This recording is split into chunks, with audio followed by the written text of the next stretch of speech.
xeex dañ maa bëgg a sànq rayante leen toj leen nangam ak nangam te man dama naan Ousmane Sonko moom en personne bu fekkoon dafa responsable malgré ak lu ko man di metti ci jëmmi boppam ci ak insistance bu mu mën a wax ne teg nañ ko ko waaw xanaa du nangu nag ñuy yàq alali jàmbur joo xam ne moom bu dee li muy woote dëgg la ci moom la muy woote mooy nee na moom day sellal gëmul sax tariix gëmul tariixa billaahi la si laa ilaaha illaa huwa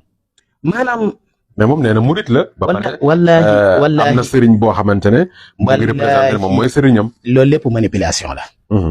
xam nga lu tax ñun doonu ñu ni ñoo xam ne dañuy toog nii rek xëy na di wëndeelu dañuy am ay source parce que métier bi ñu nekk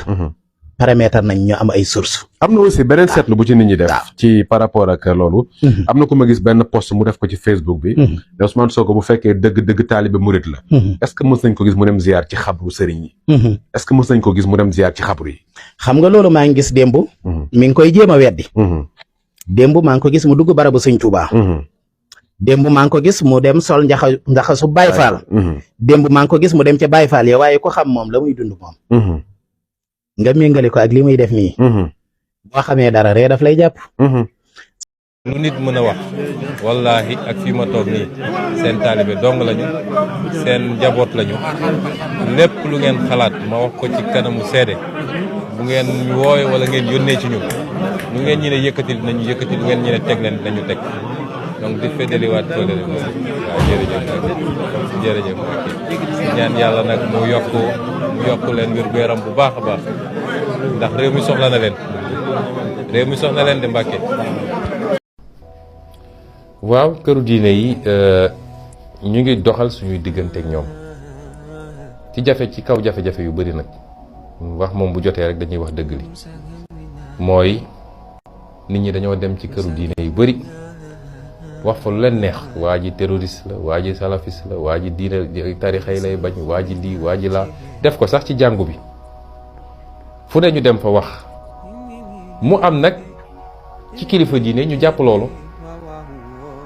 te boobu jamono tooguñoo ak man mayuñu ma sax chance fu mu waxee xamuñu ma miinuñu ma ànd ak loolu yëpp ñun ñu continuer nekk fu ñu nekk parce que gis nga dafa am yoo xam ne ku ko mës a yëkkati ci àdduna rek sosal nañ la fenal nañ la boole nañ la ak nit ñi loolu moom ci taarix ñëpp xam nañ ko waaye dëgg mooy mujj ci lépp